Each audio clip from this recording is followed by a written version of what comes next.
Vamos abrir nossas Bíblias nesse momento lá no Evangelho de João, capítulo de número 8. Nós iremos ler do versículo 1 ao 11. Essa noite eu gostaria de refletir com os irmãos sobre a companhia libertadora do nosso Senhor Jesus Cristo. E aqui nessa passagem nós veremos essa companhia sendo manifesta diante de uma mulher pecadora e de homens pecadores também. Então, preste atenção, Evangelho de João, capítulo 8, do versículo 1 ao 11. Diz assim a palavra do nosso Deus, irmãos. Jesus, no entanto, foi para o Monte das Oliveiras. De madrugada voltou novamente para o templo, e todo o povo se reuniu em volta dele. E Jesus, assentado, os ensinava. Então os escribas e fariseus trouxeram à presença dele uma mulher surpreendida em adultério. E fazendo-a ficar em pé no meio de todos, disseram a Jesus: Mestre, esta mulher foi surpreendida em flagrante adultério. Na lei de Moisés nos ordenou que tais mulheres sejam apedrejadas. E o Senhor, o que tem a dizer? Eles diziam isso, tentando para terem de que o acusar. Mas Jesus, inclinando-se, escrevia na terra com o dedo. Como eles insistiam na pergunta, Jesus se levantou e lhes disse: Quem de vocês estiver sem pecado, seja o primeiro a atirar uma pedra nela. E, inclinando-se novamente, continuou a escrever no chão. Mas eles, ouvindo essa resposta, foram saindo um por um, a começar pelos mais velhos até os últimos, ficando só Jesus e a mulher em pé diante dele. Levantando-se Jesus, perguntou a ela: Mulher, onde estão eles? Ninguém condenou você? Ela respondeu: Ninguém, Senhor. Então Jesus disse: Também eu não a condeno. Vá e não peque mais. Pai, tenhas misericórdia de nós. Tu que conheces nosso coração, Tu que conheces todas as lutas, Senhor, que enfrentamos aqui nessa existência, corrompida pelo mal, pelo pecado. Pai, o que nós queremos é estar na Tua companhia. E nós te pedimos nessa noite, Senhor, nos ajuda a entender a Tua companhia graciosa conosco, nos momentos em que somos pegos em pecado, nos momentos em que estamos ali sofrendo, Senhor, por causa de decisões distantes da Tua vontade. Pai, eu te peço, seja conosco, ilumina o nosso entendimento. Fala ao nosso coração, em nome do Teu Filho amado Jesus. Amém. Amém. A igreja pode se assentar? Amados irmãos e irmãs, há uma verdade profunda que nós precisamos compreender e que o mundo muitas vezes entende de forma muito errada. E talvez até você tenha essa mentalidade errada. Nós precisamos entender, irmãos, que quando o pecado ele toca a nossa vida, nós precisamos mais de Deus. A mentalidade natural diz o seguinte: se você pecou, Deus está distante de você, Deus não quer você com Ele, Deus quer distância de você. Mas quando nós nos voltamos para a Escritura, irmãos, nós temos um Deus que, mesmo conhecendo o nosso pecado, as nossas fragilidades, é um Deus que vem à nossa direção para se relacionar conosco e para nos dar a sua companhia. Meus irmãos, o nosso Deus, Ele é santo, Ele é puro, mas Ele também é cheio de misericórdia. O nosso Deus é fogo consumidor. É Deus, irmãos, que o mal não pode estar diante da sua presença, mas a palavra do Senhor nos diz que Ele também é misericordioso. E diz mais, que a sua misericórdia não tem fim, não vai acabar amanhã, daqui um mês, daqui um ano, porque Ele estará sempre voltado para conosco com misericórdia. Mas o que é misericórdia? Misericórdia, irmãos, é Deus com a sua mão estendida para levantar aqueles que estão prostrados em sua miséria, em seus pecados.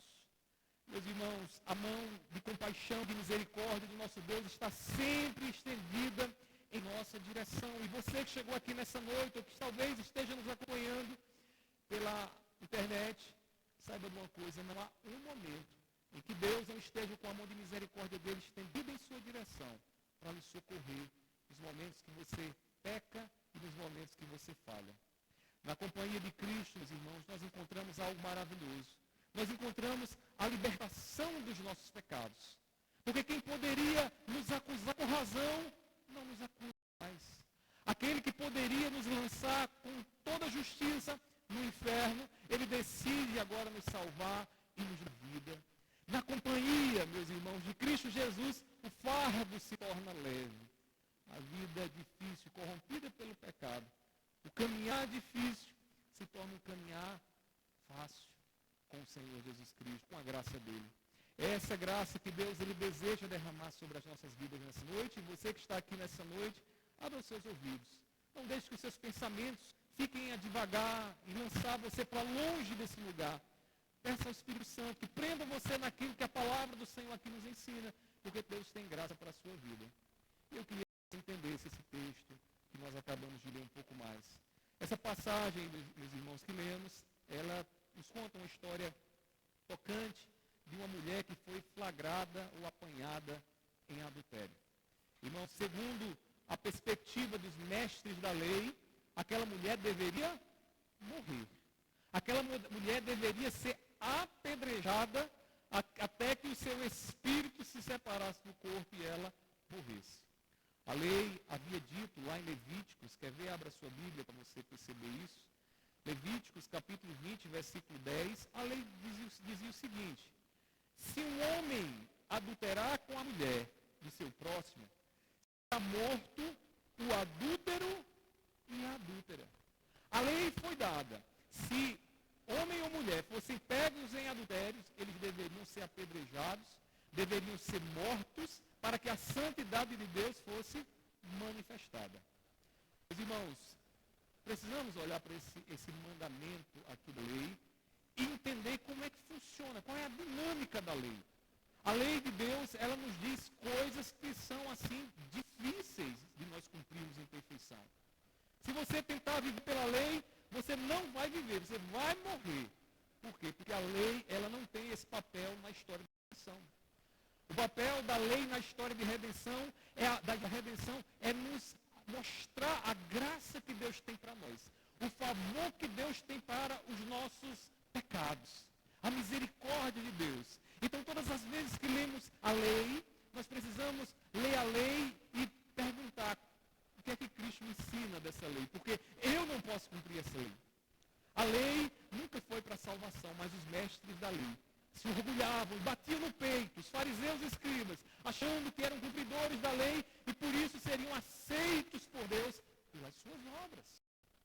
Você sabe por que os doutores e mestres da lei rejeitavam Jesus? Irmãos, eles rejeitavam Jesus porque acreditavam que pelas suas próprias obras poderiam agradar a Deus. Aqui eu abro um parêntese. Todas as vezes que nessa vida nós achamos que Deus vai se agradar de nós, porque fizemos o nosso trabalho bem feito, porque cumprimos bem o nosso ministério, você está colocando em segundo plano. Você está tirando Jesus da sua vida. Meus irmãos, os mestres não haviam compreendido o papel da lei e queriam cumprir a lei. E viram aquela mulher que foi pega em adultério. O que eles fizeram imediatamente? Nós precisamos manifestar justiça sobre ela, porque ela transgrediu a lei e a lei nos manda apedrejá-la. O que é curioso nesse momento aqui, irmãos, é que aqueles homens, e eu julgo aqui covardemente, trazem só a mulher. Porque ela não adulterou sozinha. Deveríamos perguntar, onde está o homem com quem essa mulher adulterou? Nós não sabemos. Mas é provável que tenha sido aqueles covardes não tiveram a força para trazer arrastados, porque trouxeram aquela mulher arrastada perante Jesus, para provar Jesus, e quem sabe pegar Jesus em alguma falha para condená-lo, para acusá-lo. Meus irmãos, essa história é bastante conhecida de todos nós.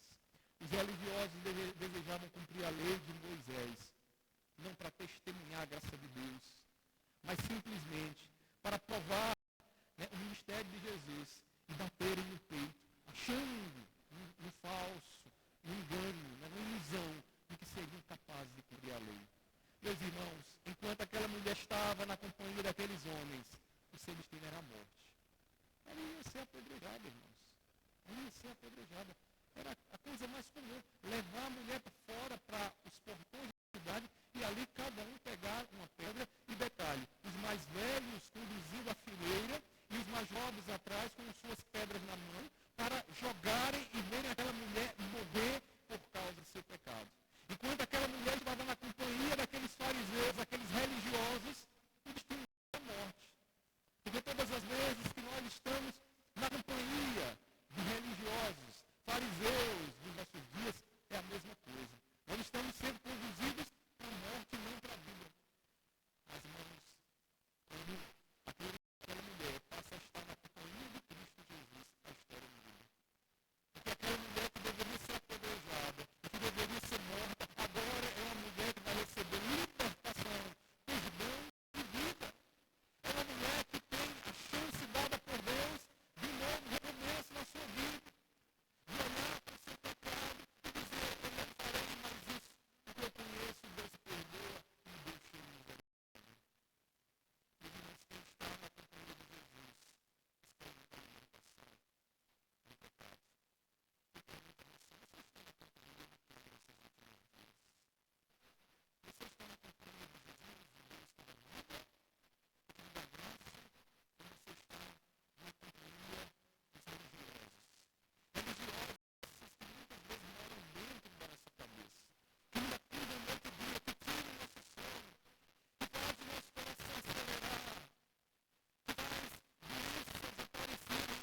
nós ainda pecadores.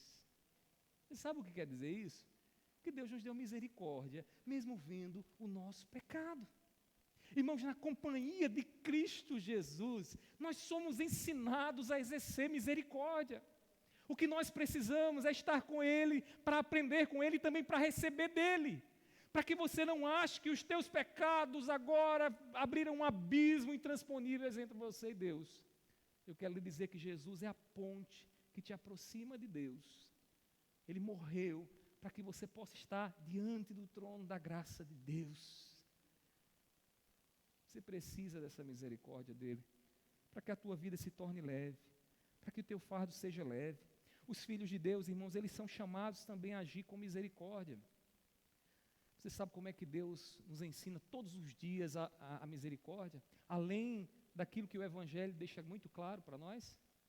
Amanhã, quando você se levantar, você vai olhar, se estiver fazendo sol, você vai ver o sol, vai admirar a beleza dele, e como é maravilhoso o sol, e você vai perceber um detalhe, que o teu vizinho incrédulo também vai estar diante do mesmo sol que você vai estar amanhã. Que Deus não privou a ele, mesmo com o pecado dele, o sol e a chuva, porque a chuva de amanhã, se tiver, vai cair também na horta dele. Deus, ele não fez essa separação, simplesmente ele decidiu abençoar você, que é pecador, e decidiu abençoar também o seu vizinho, que é pecador. E você começa a entender que Deus não pensa como os religiosos, que Deus é Deus de misericórdia, que Deus é Deus longânime, que espera que aqueles que estão no pecado se arrependam, que o seu vizinho se arrependa, porque todos os dias ele tem abençoado o seu vizinho. Meus queridos irmãos, Deus nos ensina isso. Mas como é difícil quando a gente sai dessas quatro paredes, né? Talvez quando você chegar hoje à noite, que abrir o WhatsApp, vai ter aquela mensagem que vai ser o teste de misericórdia na sua vida. E é ali que o Espírito Santo vai estar trabalhando em você. Eu só estou dando uma instrução aqui para que você vá para o campo. Alguém já disse que a igreja, ela é como um quartel-general, né? Então tem lá o QG, o exército vem, recebe dali a orientação e sai para o campo de batalha. Aí você vem para aqui, recebe a orientação e vai para o campo de batalha. E o seu campo de batalha talvez possa ser daqui a pouco, quando você abrir seu WhatsApp, ou quando você receber aquele telefonema, ou quando você sentar para cear e de repente alguém aparece e diz coisas, né, terríveis, que você vai ter que exercer misericórdia para ajudá-lo, para socorrê-lo. Ou quem sabe, pedir a misericórdia de Deus para a reação que você desejou ter, ou vai desejar ter, para com aqueles que estão ali em pecado. Meus queridos irmãos, na companhia de nosso Senhor Jesus Cristo, devemos aprender e exercer a misericórdia. Há muitos pecados em nós e em nossos irmãos, tem como fugir disso. Amigos, familiares, pecarão também. Sejamos a mão estendida de socorro para eles. Entendamos a nossa condição, também somos pecadores. Meus irmãos, como seria diferente? Tem pessoas que se intrigam, né, e dizem, eu não quero conversa com ela, com ele, porque, né, fala demais, porque cometeu um erro, uma transgressão. Aqueles que são carrascos, rigorosos demais. Aqueles irmãos que o pecador não pode estar vivo diante da presença dele. Essas pessoas não se conhecem. Essas pessoas estão em trevas. Essas pessoas nunca se olharam verdadeiramente para dentro de si. Porque quando as pessoas se olham para dentro de si, irmãos, elas largam as pedras. Elas não permanecem mais ali. Quando Jesus falou aquilo, diz o texto que os velhos, que são mais conscienciosos, que têm mais consciência, né? Pelo menos a gente presume isso. Os irmãos mais maduros aqui, já viram tanta coisa, já sabem como é que a vida funciona. Assim eram os religiosos, também tinham a mente da idade, a maturidade da idade, e perceberam, de verdade, o que esse homem está dizendo é fato. Durante, talvez, aí meus 60, 70 anos, eu sou um pecador também. Eu não deveria estar aqui condenando essa mulher. E diz o texto destacando para nós, os mais velhos começaram primeiramente a soltar as pedras. Sabe para quê? Para que os mais novos seguissem o mesmo exemplo de misericórdia.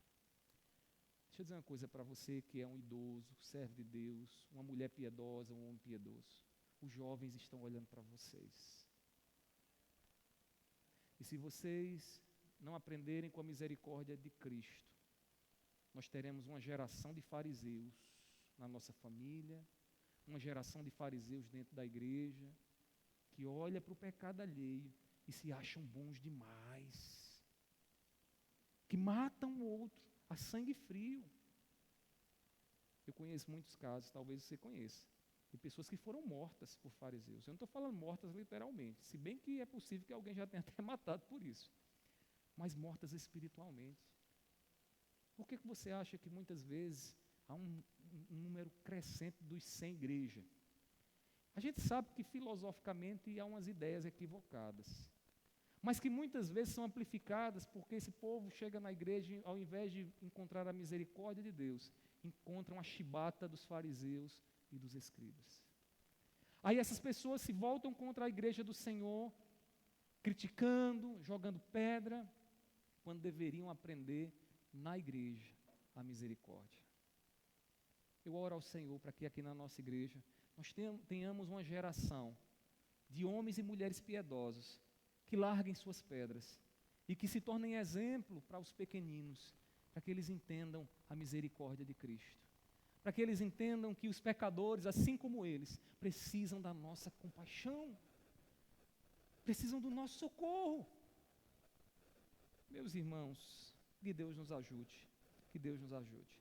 Mas eu queria ainda destacar, por fim, um último efeito da companhia de Cristo aqui nessa passagem.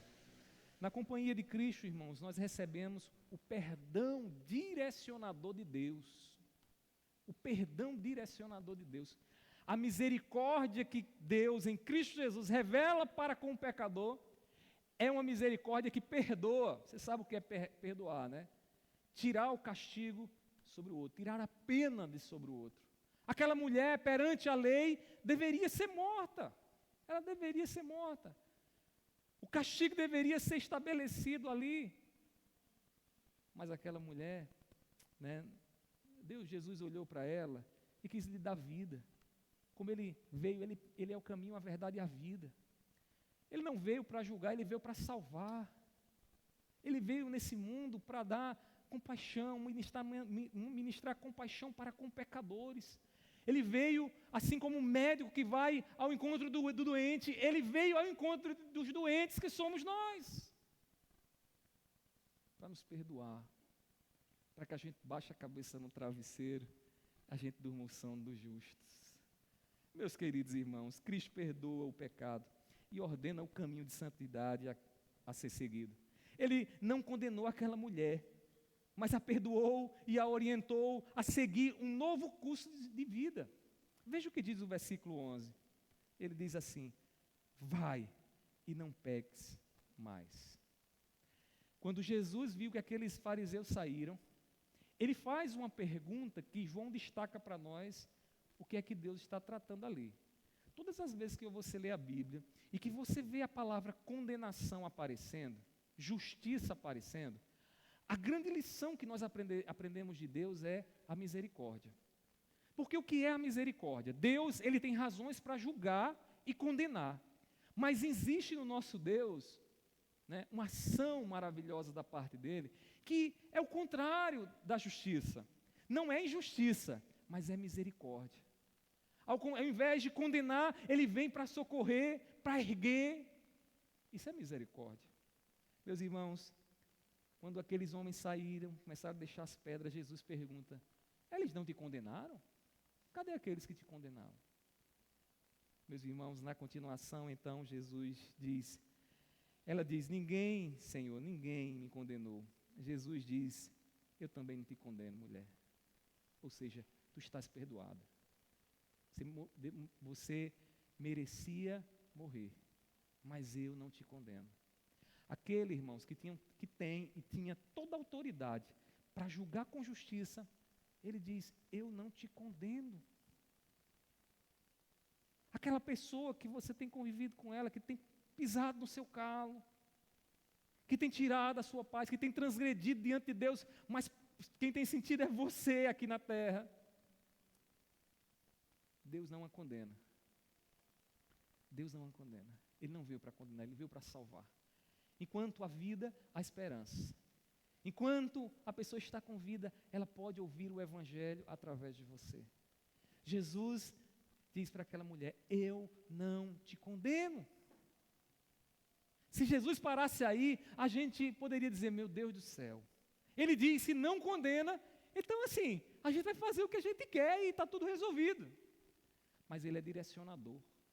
Quando nós estamos na companhia de Jesus, Ele perdoa, mas Ele nos dá a direção da vida que Ele quer para nós. Ele diz: vá e não peques mais.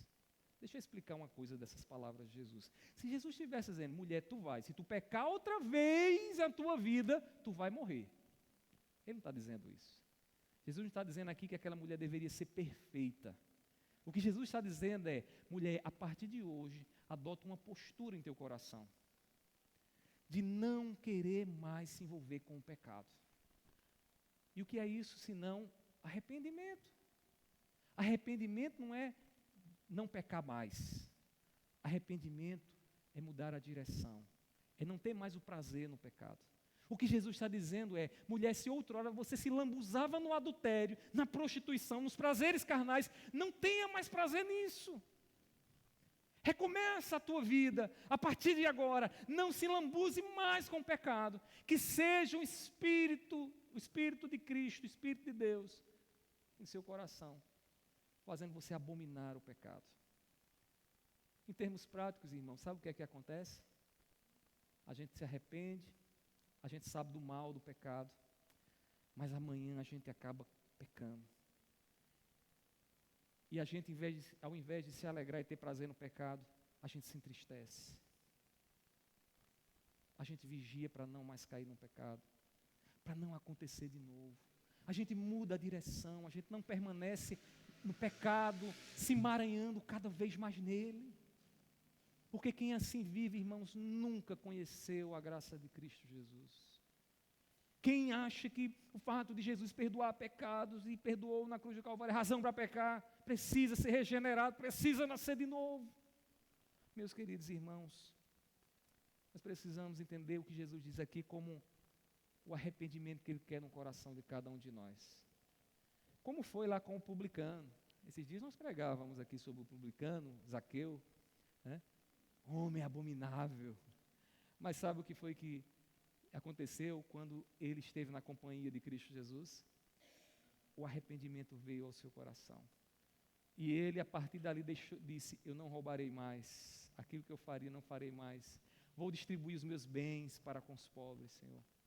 Muito diferente do jovem rico, né, que quando Jesus disse: vai, vende o que tu tens e distribui os pobres, ele se entristece. Zaqueu, em arrependimento, muda a direção da sua vida. Ele reconheceu que havia pecados, se arrepende para não cometer de novo. Meus irmãos, na companhia de Cristo Jesus, Deus perdoa os nossos pecados e nos dá direção. Você não deve se afastar de Cristo nem de Deus por conta do pecado que você cometeu. O que você precisa é ouvir a voz dEle falando ao coração: deixe esse pecado, não ame mais esse pecado. Tome a força do Espírito sobre si para que você vença o pecado que te atormenta. Isso é demonstração de arrependimento. O perdão de Cristo, irmãos, deve ser sempre acompanhado de arrependimento. Se erramos, devemos ter em nossos corações o desejo de não mais alimentar o pecado. De não mais alimentar o pecado. O pecado, ele é muito semelhante, sabe o que, irmãos? A um animal de estimação. Esses dias, meus meninos, agora, a gente foi para um aniversário do irmão aqui da igreja, aí deram lá uma lembrancinha, um peixe. Aí quando eu cheguei aqui, que fui ali colocar o microfone, adivinha qual é o outro animal que tem lá? Um peixe também. Então lá em casa está quase um aquário. Mas sabe o que é que acontece com esse animalzinho? Se todos os dias a gente não alimentar ele, ele vai morrer. Ele vai morrer de inanição. O pecado é muitas vezes semelhante a um animal de estimação. A gente tem que deixar de alimentar ele.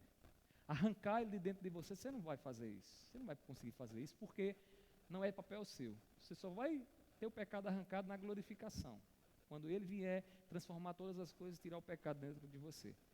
Mas até lá, você e eu não podemos alimentar o pecado. Quando Jesus diz àquela mulher, vai, não peques mais, ele está dizendo nas entrelinhas o seguinte: não alimente mais os desejos que você tem. Você quer aquele homem que não é seu, não alimente isso. Tire isso da sua cabeça. De forma mais prática, eu poderia dizer, não passe mais na rua dele. Rasgue aquela foto que você tem dele. Não fique olhando nas redes sociais dele. Vai, não peques mais. Meus queridos irmãos, seus pecados têm te aproximado ou afastado de Deus. Essa consciência que você tem dos seus pecados tem te levado a buscar a companhia de Cristo ou fugir da presença de Cristo. Ele tem misericórdia para todos nós. E nós precisamos mudar a nossa visão, porque Ele está pronto a perdoar os nossos pecados. Ele é o médico que conhece todas as feridas do nosso pecado. E Ele está lá com o metiolate. Os mais antigos sabem do que eu estou falando. Para colocar, para sarar. Meus queridos irmãos, a palavra do Senhor nos diz que suas misericórdias não têm fim. E o que eu estou dizendo aqui nessa noite, amanhã, daqui a pouco você vai encontrar ela, essa misericórdia. Amanhã também, pastor, daqui a 10 anos, vai até a eternidade. Não tem fim. Essas são uma das graças infinitas do nosso Deus. Não vai se acabar. Não vai se acabar.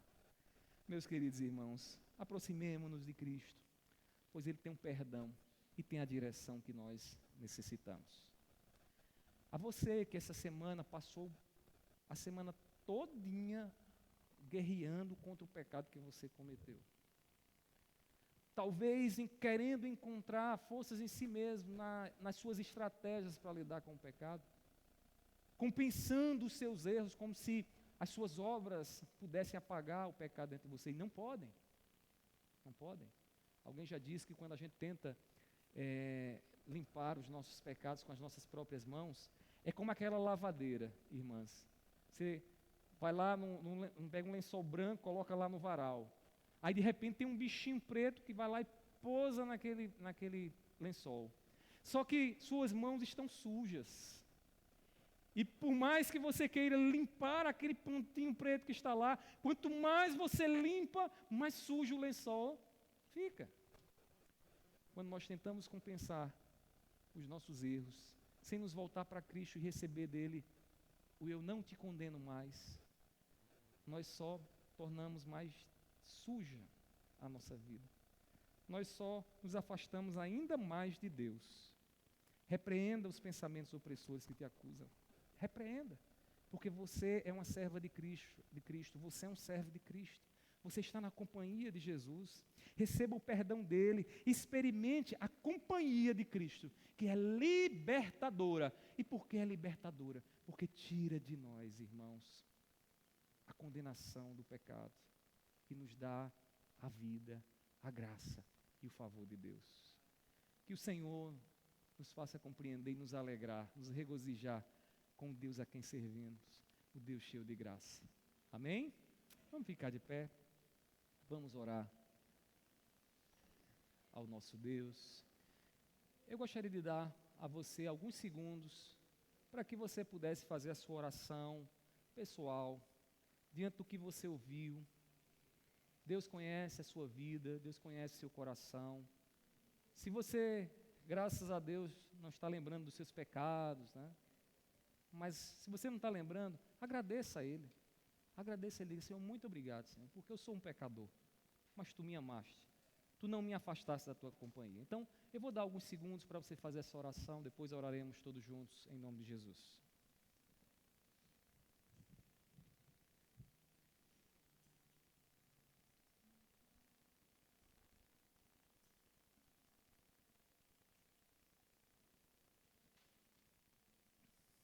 Meu Pai, em Tua presença, Senhor, nós estamos aqui. Antes de qualquer coisa, Senhor, queremos Te agradecer pelo Senhor ser quem o Senhor é. Um Deus cheio de misericórdia, que nos dá a sua companhia, como diz a tua palavra. Todos os dias o Senhor estaria conosco até a consumação dos séculos. Tu estás conosco, Senhor, na nossa companhia. O Senhor vê as vezes em que deslizamos no pecado, Senhor. Às vezes estamos como aquela mulher que estava ali diante do Senhor. E nós te pedimos nessa noite, Deus, nos dá essa certeza, enche o nosso coração de fé. Para que nessa noite, Senhor, não continuemos tristes, mas nos alegremos com a certeza da misericórdia que recebemos do Senhor. E nós te pedimos, Senhor, enche o nosso coração com essa alegria. E nos dá, Senhor, forças para continuar na direção que o Senhor nos dá. Porque o Senhor também diz, vai e não peques mais. Meu Senhor, que nós venhamos lutar com o pecado. Pai, que a nossa vida cristã seja genuinamente vivida no meio de uma batalha espiritual contra o pecado que há em nós. Pai, tenhas misericórdia, ajuda-nos, Senhor, é o que te pedimos. Meu Deus, que toda a tua igreja aqui nessa noite experimente a tua companhia libertadora. Eu te peço assim, Senhor, porque é só o Senhor quem nos dá essa certeza. Nada nessa vida pode nos dar tanta tranquilidade, tanta paz quanto o Senhor. Pai, seja com a tua igreja no decorrer dessa semana. Que amanhã, Senhor, ali no trabalho, talvez na vizinhança, no meio da família, Senhor, que o Senhor esteja nos ensinando a exercitar aquilo que aprendemos com o Senhor nessa noite. Nos permite olhar de verdade para quem nós somos, Senhor, e agir para com o outro, a partir da nossa fraqueza, para que possamos entender que somos farinha do mesmo saco e que ao invés de condenar, precisamos ajudar aqueles que precisam ser ajudados. Pai, eu te peço, tenhas misericórdia de nós, continua conosco, assim eu te oro, assim eu te peço e te agradeço, em nome do teu Filho amado Jesus.